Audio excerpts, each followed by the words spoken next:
Stir fries are the quintessential throw together weeknight meal that are a good gateway for someone that doesn't think they like cooking. It's just a really good way to save money and time and make something really tasty in the process. This is a Sichuan beef that in my opinion is really simple to make, but more importantly is the process that goes into something like this that you can really customize into any flavor profile that you want. I do think you need a good wok for this to make this properly. I have this carbon steel one that I'll link below. I just don't think anything else can maintain that high heat that's really necessary to cook everything quickly, at least at home. But I'll jump right in, and what's really important with these is to get all of your ingredients prepped before you cook. Everything happens so quickly, so you don't want the pressure of having to finish prepping something while the rest of your food is burning. So for that, I'll start by marinating my beef. I have about a half pound of a couple of steaks that I had in my freezer. One's a sirloin, and then I have this filet mignon, which I really wouldn't recommend cutting up and using as a stir fry. It's just all I had. But you could get by with really cheap cuts of beef like I-round because of how thin we're going to cut this and how we're going to marinate it. I'm slicing these very thinly at a little bit of a bias because I want them to cook quickly and I also want them to marinate quickly. Then I'll get them into a bowl and season them with a tablespoon of soy sauce and a tablespoon of Shaoxing wine. I'm giving them about a teaspoon of neutral oil, which is going to help them brown when they cook. Then I have a teaspoon or two of cornstarch, which is going to act as a coating, which is going to brown and crisp up when they cook. I'm going to mix that together with my hand before realizing that I forgot the most important ingredient, which is baking soda. I'm adding like a teaspoon of this, which is going to help to velvet this beef, as they call it. For sciencey reasons, this is going to help to tenderize this super quickly so it's not as tough or chewy. It's really important when using cheap cuts of beef, but this works for anything. I personally think it comes out like a spongy texture in a good way. It's just more airy and breaks apart when you chew it instead of being really tough.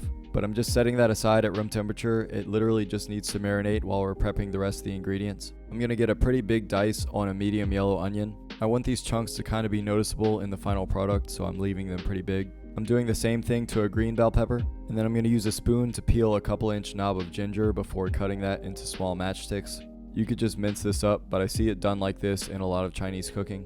Then I have 3 cloves of garlic that I'm just cutting up. I also forgot to film that I cut up about 4 scallions into 1-inch pieces. I also need to mix together the stir fry sauce that's going to flavor all this. To a small bowl, I'm adding 1 tablespoon of soy sauce and a teaspoon of dark soy sauce if you have it, a tablespoon of Chinese black vinegar, and then a tablespoon of this Chinese chili paste called doubanjiang. It's a really essential ingredient in Sichuan food. I liken it to gochujang in Korean cooking, but it's a little more spicy and salty and a little less sweet.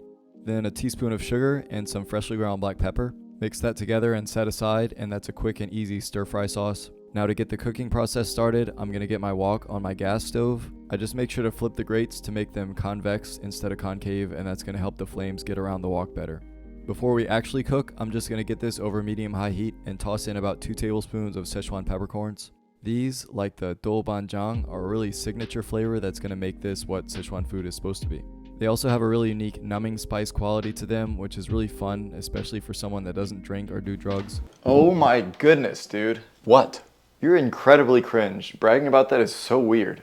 And what about it? It's like, I don't feel the need to use social media type beat. It's goofy. I was just saying, man. I actually enjoy the taste of whole foods. I could never imagine eating fast food. I don't have time to watch TV. I mean, that one's true. I'm just toasting these for about 2 minutes. They will burn quickly, so keep an eye on them. I'm quickly dumping those into my molcajete and pounding them until they're semi-coarse. I like a little bit of texture with these, but go however long you want. And now that we have all of our ingredients in place, or mise en place, we can begin cooking. I'm going to rip the wok to high heat and add about 1 inch of neutral oil.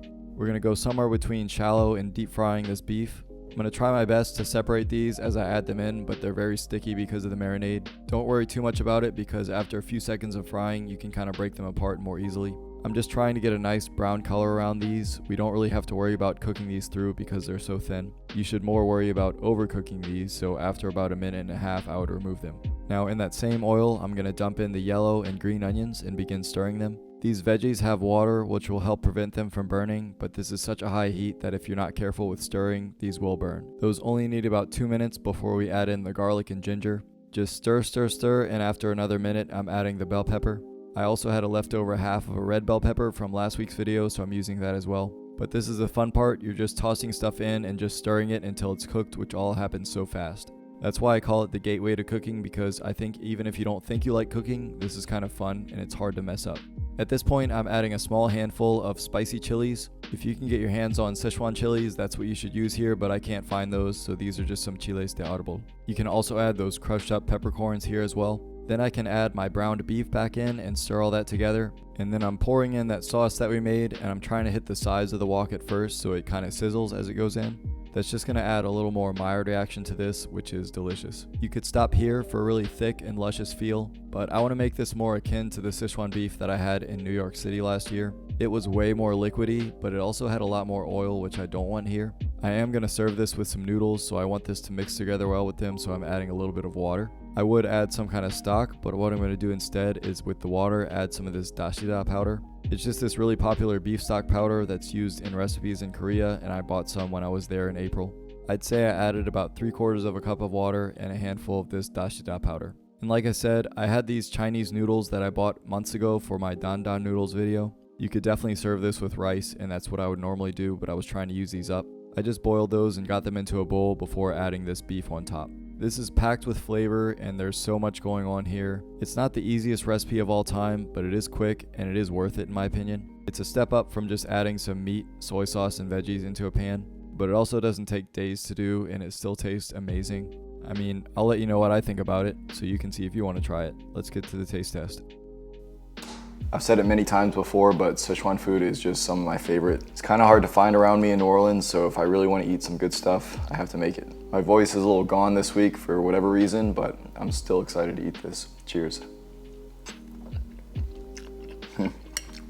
Incredible, spicy in all the right ways. There's no other taste phenomenon like Sichuan peppercorns in the world. It's just so unique and so pleasant. The sauce is great. It's exactly what you'd expect. Everything is seasoned so well. In normal circumstances, I would usually make this with rice, but I just have these noodles, and I was still thinking on the experience I had from Joe's Shanghai. Of course, the beef is super tender. You might not have the exact same experience if you use something cheaper, which again, I would also do in normal circumstances, but with the velveting and the thinly sliced beef, you're not gonna go wrong with anything. I think so far I've done Sichuan fried chicken, mapo tofu, some dan dan noodles if that counts, and now this beef. But if there's any other dish that you think I should try using Sichuan peppercorns or just some other classic from there, let me know as always. I hope this is something attainable for you. This is another simpler recipe, just compared to some of the complicated stuff that I usually do, just trying to save myself some time these days. But that's gonna do it for me today. Thank you all for watching, be blessed, and I'll see you next time.